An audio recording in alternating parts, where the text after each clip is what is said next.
Hi, we're the Bradleys. We're just coming to you during Pregnancy and Infant Loss Awareness Month.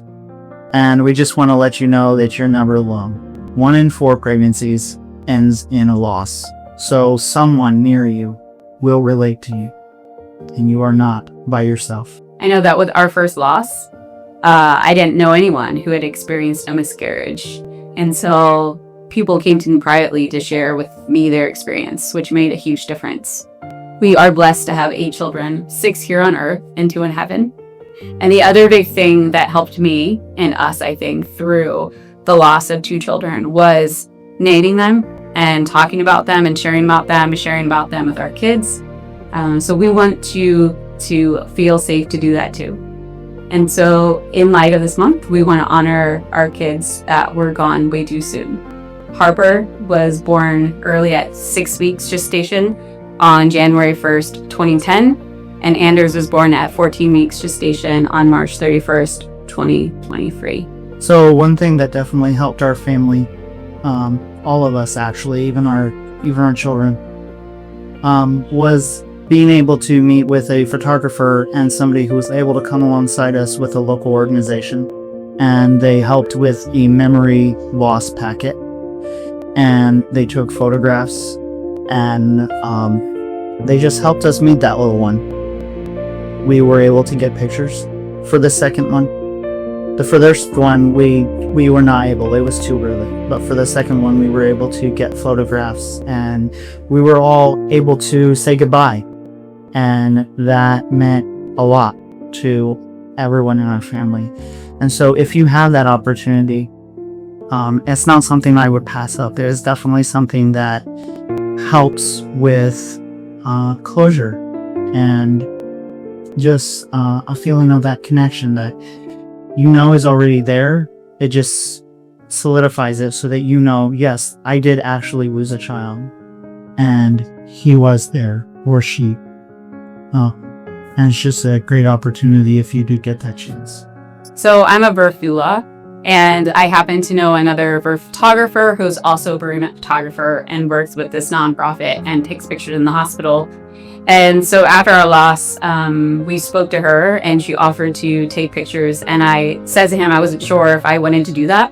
But I remembered seeing other people who had shared photos with us, like online. And I remember how inspirational that was to be able to see their stories and be able to relate to that. And so he said, get them done. And if you hate them, have to look at them again. But if you want to in the future, you'll have them. And I'm so grateful that we did. And that Michelle came over and took such great care of us. And she helped us to do the preparation, to make memories, and capture that all for our family. She brought a shoebox, like a plain shoebox that the kids decorate with markers and stickers and his name, and they put all of our cards that we received in there and pictures and different things into this keepsake box that we have for him. Other people like to do little impressions for handprint, feet prints. He was just too small, so we weren't able to do that. But read stories with them, make memories with them, whatever those family traditions are in that little time that you have. And I thought it was weird at first. And I'm so glad that we did it. And with our first, our kids were very small. And so they didn't know what had happened. But with this last one, they were older and they were expecting a little brother as well. And so being able to take pictures and make memories, like Josh said, gave, I think, closure to everyone. To be able to say his name and to have ceremony and to bury him and make him part of our family. So I want to encourage you to be able to do the same things. And even if you don't want it right now, you might want them in the future. Even if you don't feel like it makes sense right now, it might make more sense in the future. And so take that time, whatever time you need, and make those memories. Give them a name, even if it's Baby Bradley and you're not sure if it's a boy or a girl, that's okay. But yeah, we talk about them often. And so I think that's just helpful in the grieving process, and everyone grieves differently.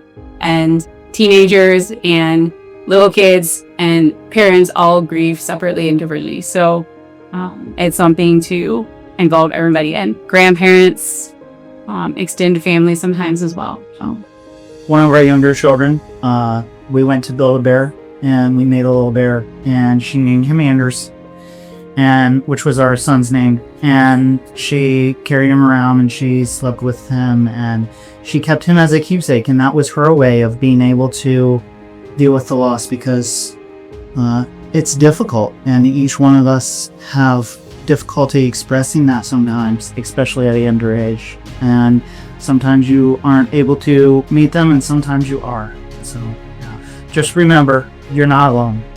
As long as you feel, and it's the weird things that people say to you, you're not alone. There are other people who understand the things that are being said to you, and they also understand the feelings that you're going through. So, like Josh said, 1 in 4 pregnancies ends in loss, and we just want you to know that we hear you, we see you, we know that you exist, and we're happy to share or come alongside of you if you had any thoughts or questions, or just want to have someone to share their name with. So you're not alone.